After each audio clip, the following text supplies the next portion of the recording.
नमस्कार दोस्तों, स्वागत है आप सभी का हमारे इस चैनल भगवान लोक पर। दोस्तों, अगर आप भी अपनी लाइफ में कुछ नया सीखने की चाह रखते हैं तो इस चैनल को अभी सब्सक्राइब कर लें। जय श्री हरि विष्णु जाय। मां लक्ष्मी दोस्तों सिर्फ एक 10 रुपये का सिक्का कर सकता है आपके दुर्भाग्य को दूर, और यह 10 रुपये का सिक्का दिला सकता है आपको भरपूर धन दौलत और मान सम्मान। केवल इस 10 रुपये के सिक्के का यह उपाय ला सकता है स्वयं माता लक्ष्मी को आपके घर। दोस्तों, करीब 200 वर्षों बाद दिव्य और दुर्लभ संयोग में 28 अक्टूबर को शरद पूर्णिमा के दिन इस सिक्के से करें ये उपाय, ताकि आपके जीवन से दुख, दरिद्रता और बीमारी तत्काल दूर हो जाए। जी हां दोस्तों, शरद पूर्णिमा ऐसा अवसर है जब मां लक्ष्मी स्वयं धरती पर बढ़ाती है। और अगर आप भी चाहते हैं कि मां लक्ष्मी का आगमन आपके घर संसार में हो, तो इस वीडियो को लाइक करके कमेंट में जय मां लक्ष्मी लिखना ना भूलें। दोस्तों, शरद पूर्णिमा के दिन को धन दायिनी पूर्णिमा कहा जाता है। मान्यता है कि इस दिन आकाश से अमृत तत्व की वर्षा होती है, मां लक्ष्मी की विशेष कृपा होती है, और इस वर्ष शरद पूर्णिमा अक्टूबर दिन शनिवार को मनाई जाएगी।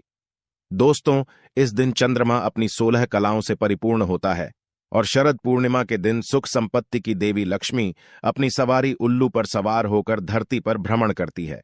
मान्यता है कि इस दिन मां लक्ष्मी का जन्म हुआ था, इसलिए यह दिन मां लक्ष्मी को प्रसन्न करने के लिए सबसे उत्तम दिन माना जाता है। अगर आप सुख समृद्धि में वृद्धि करना चाहते हैं तो शरद पूर्णिमा के दिन इनमें से कोई भी उपाय करते हैं तो आपकी आर्थिक तंगी दूर होगी, और मां लक्ष्मी की कृपा से धन दौलत में खूब तरक्की होगी, और आपको कभी किसी चीज की कमी महसूस नहीं होगी। दोस्तों, शरद पूर्णिमा के दिन सुबह स्नान करने के बाद मां लक्ष्मी की पूजा करें। फिर मां लक्ष्मी की पूजा में उन्हें सफेद पुष्प अर्पित करें। इसके बाद मां लक्ष्मी को सफेद मिठाई का भोग लगाकर व्रत का संकल्प लें। इसके बाद शाम के समय फिर से मां लक्ष्मी की पूजा और आरती करें। ऐसा करने से मां लक्ष्मी प्रसन्न होकर मनोकामनाएं पूर्ण करती हैं। मान्यता है कि जो इस पूर्णिमा की रात जागकर मां लक्ष्मी की उपासना करता है उसे मां लक्ष्मी की विशेष कृपा प्राप्त होती है। दोस्तों, शरद पूर्णिमा की रात लक्ष्मी पूजन से कर्जों से मुक्ति मिलती है, इसलिए इसे कर्ज मुक्ति पूर्णिमा भी कहा जाता है। दोस्तों, ज्योतिष के अनुसार इस रात्रि को श्री सूक्त का पाठ, कनकधारा स्तोत्र, विष्णु सहस्त्र नाम का जाप और भगवान कृष्ण का मधुराष्ट्र कम का पाठ करना कार्यों में सिद्धि दी आता है। दोस्तों, शरद पूर्णिमा के दिन मां लक्ष्मी के साथ साथ भगवान विष्णु और कृष्ण भगवान की भी पूजा आराधना करें। चंद्रदेव की पूजा आराधना करें और रात्रि में एक लोटा जल चंद्रदेव को जरूर अर्पित करें। कहा जाता है कि इस दिन चंद्रमा के दर्शन मात्र से ही व्यक्ति के सारे कष्ट मिट जाते हैं। दोस्तों, चंद्रोदय 28 अक्टूबर की शाम 6:15 पर होगा। दोस्तों, पूर्णिमा के दिन पीपल वृक्ष में देवी लक्ष्मी का आगमन होता है, इसलिए देवी मां की कृपा पाने के लिए इस दिन पीपल वृक्ष पर कुछ मीठा जरूर चढ़ाएं। दोस्तों, मान्यता है कि मां लक्ष्मी को सुपारी बहुत ही प्रिय है। शरद पूर्णिमा पर सुबह माता की पूजा में 10 रुपये के सिक्के पर सुपारी जरूर रखें। फिर पूजा के बाद सुपारी पर लाल धागा लपेटकर अक्षत, कुमकुम, पुष्प आदि से पूजन कर उसे तिजोरी में रखें। ऐसा करने से तिजोरी हमेशा धन से भरी रहेंगी और निरंतर धन का आगमन होता रहेगा। दोस्तों, शरद पूर्णिमा को कुमार पूर्णिमा के नाम से भी जाना जाता है। इस दिन कार्तिकेय भगवान की पूजा करने का विशेष महत्व है। मान्यता है कि कुंवारी कन्या द्वारा भगवान कार्तिकेय की पूजा करने से उन्हें मनचाहा साथी मिलता है। और दोस्तों, आज जो हम विशेष उपाय बताएंगे वह 10 रुपये के सिक्के से करना है। उपाय बताने से पहले आपसे रिक्वेस्ट करते हैं कि वीडियो को लाइक जरूर करिएगा, दोस्तों को शेयर कर दीजिएगा, और अगर आपने अभी तक चैनल को सब्सक्राइब नहीं किया है तो चैनल को सब्सक्राइब करके बेल आइकॉन जरूर दबाएगा। दोस्तों, आखिर 10 रुपये का ही सिक्का क्यों? क्योंकि इसे बड़ा लाभकारी माना जाता है। इसमें स्टील और पीतल का मिश्रण होने के कारण यह शुभ फलदायक बन जाता है। और आखिर 10 अंक का महत्व क्या है? दोस्तों, जैसे कि दिशाएं 10 होती हैं, इसी प्रकार देव भी 10 होते हैं। इंद्र, यम, कुबेर, वरुण, ब्रह्मा, विष्णु, रुद्र, अग्नि, नैऋत्य और पवन। तो किसी भी टोटके और उपाय के लिए 10 रुपये का सिक्का उपयोग में लाना लाभदायक माना जाता है। खासकर शरद पूर्णिमा की रात में अगर आप चुपचाप यहां रख देंगे 10 रुपये का सिक्का, तो आपकी किस्मत पलटते देर नहीं लगेगी। दोस्तों, शरद पूर्णिमा की रात्रि में चंद्रमा की चांदनी अनेक चमत्कारी गुणों से भरपूर शुभ कारक बन जाती है। आप 10 रुपये का सिक्का लेकर उस पर अपना नाम लिखिए। पूरा नाम नहीं लिख सकते हैं तो नाम का पहला अक्षर लिख लें। फिर छत पर या आंगन में खुली जगह पर किसी बर्तन में दूध रख दें और उस दूध में आप उस 10 रुपए के सिक्के को रख दें। फिर इसे 2 घंटे तक चंद्रमा की रोशनी में रहने दें।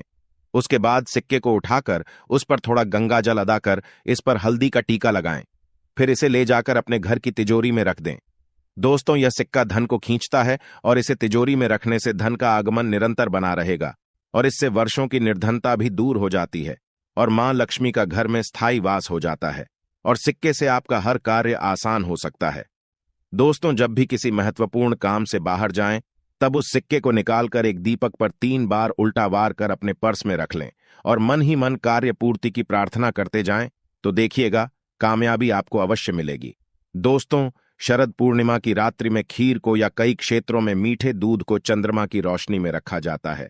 इस खीर या दूध का सेवन करने से अच्छा स्वास्थ्य और सौंदर्य का लाभ होता है। इसे ग्रहण करने से पुरानी बीमारी खत्म हो जाती है और शरीर में कोई नया रोग उत्पन्न नहीं होता। खीर को चांद की रोशनी में रखने से पहले भगवान कृष्ण को भोग लगाया जाना अनिवार्य है। अच्छी सेहत पाने हेतु, रोग बीमारियों को दूर रखने हेतु आप 10 रुपये के सिक्के को किसी खुले में कटोरी में आंगन में रख दें। पात्र चांदी का है तो अति उत्तम, वैसे आप किसी भी पात्र में से रख सकते हैं। उस पर कुछ देर चंद्रमा की रोशनी पड़ी डिडने दें, फिर उसे उठाकर अपने तकिए के नीचे रखकर सो जाएं। दूसरे दिन उस सिक्के को चुपचाप जाकर मंदिर में रखकर आए। आपको हर प्रकार की बीमारी से मुक्ति मिल जाएगी।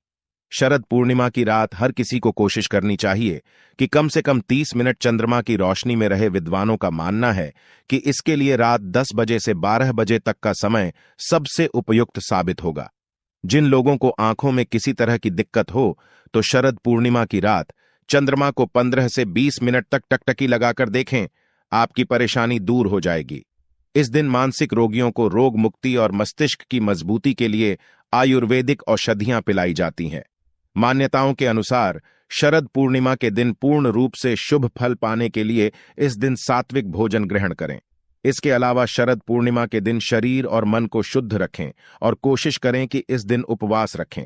इसके साथ ही इस दिन चमत्कारी लाभ पाने के लिए सफेद रंग के वस्त्र धारण करें, तो शरद पूर्णिमा का अवसर हाथ से जाने न दें। इनमें से कोई भी उपाय करके अपनी समस्याओं से मुक्ति पाएं। दोस्तों, वही आपको इस दिन शरद पूर्णिमा की कथा भी जरूर सुननी चाहिए, जिसको सुनने मात्र से आपकी सारी मनोकामनाएं पूर्ण हो जाएगी। तो आइए शुरू करते हैं शरद पूर्णिमा व्रत कथा। पहली शरद पूर्णिमा कथा। मथुरा नगरी में सुभद्रा नाम की ब्राह्मणी रहती थी। वह शरद पूर्णिमा का व्रत रखती थी। भगवान जी उससे प्रसन्न हुए एवं वरदान देते हुए कहा, इसकी विधि विधान सभी को बताइए। तब वह एक साहूकार को यह व्रत की विधि बताती है। साहूकार ध्यान से सुनने लगता है। सुभद्रा बोली, मैं शरद पूर्णिमा का व्रत करती हूं, यह उसी का फल है।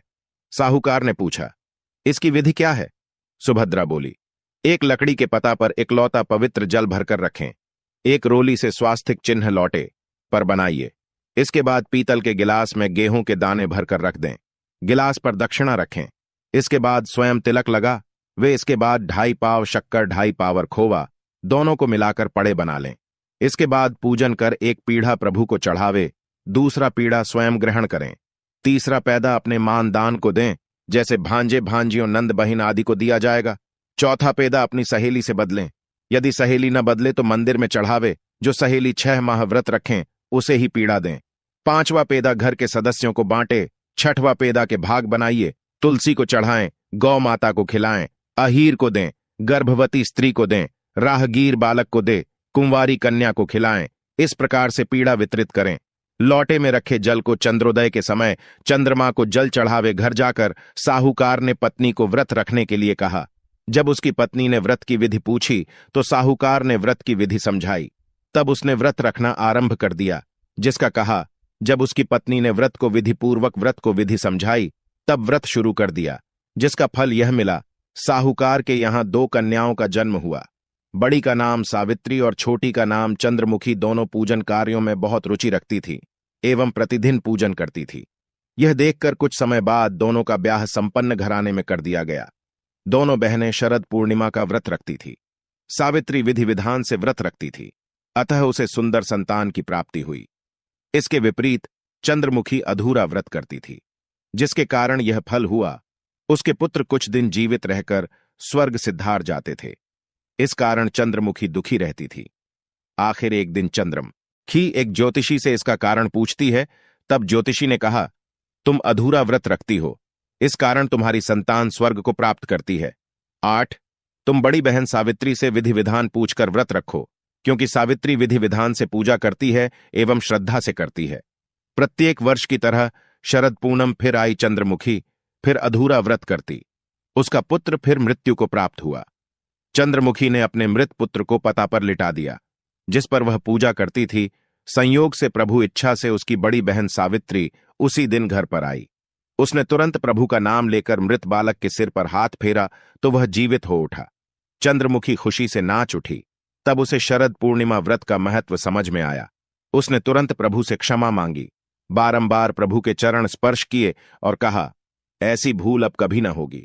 साथ ही सभी पड़ोस में सगे संबंधियों का यह व्रत करने की सलाह दी। वह व्रत की विधि विस्तार पूर्वक समझाने लगी। अतः इस व्रत के करने से प्रत्येक स्त्री व पुरुष सभी की मनोकामना पूरी हो जाती है। जय हो लक्ष्मी नारायण की जय हो। चंद्रदेव की से चंद्रमुखी की इच्छा पूर्ण हुई, वैसे सबकी इच्छा पूरी करें। दूसरी कथा शरद पूर्णिमा व्रत से जुड़ी एक पौराणिक कथा है। किसी नगर में एक साहूकार रहता था। उनकी 2 बेटियां थीं, जो हर महीने में आने वाली पूर्णिमा का व्रत रखा करती थीं। दरअसल इन दोनों बेटियों में बड़ी बेटी पूर्णिमा का व्रत तो पूरे विधि विधान से करती थी, लेकिन छोटी बेटी व्रत के नियमों का सही ढंग से पालन नहीं करती थी। यह बस व्रत के नाम पर खाना पूर्ति करती थी।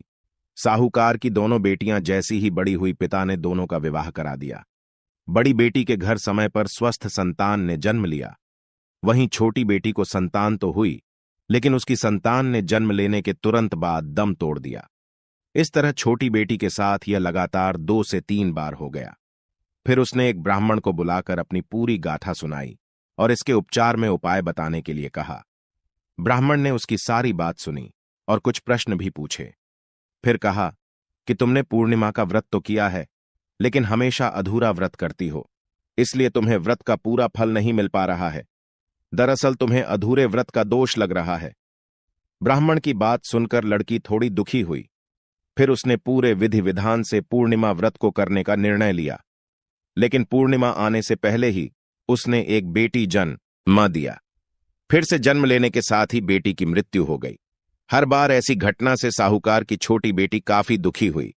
उसने अपने बेटे के शव को एक पीढ़ी पर रखा, इसे एक कपड़े से इस तरह ढका कि किसी को पता न चले। इसके बाद उसने अपनी बड़ी बहन को बुलाया। उन्हें बैठने के लिए उसने वहीं पीढ़ा दे दिया। जैसे ही बड़ी बहन उस पीढ़ी पर बैठने लगती है तो उसके लहंगे का हिस्सा बच्चे में स्पर्श हुआ और वह जीवित होकर रोने लगा। बच्चे के रोने की आवाज सुन बड़ी बहन घबरा गई। फिर छोटी बहन को उसने डांट लगाई। बड़ी बहन ने क्रोधित होकर कहा कि यह तुमने क्या किया? क्या तुम मुझ पर बच्चे की हत्या का कलंक लगाना चाहती हूं?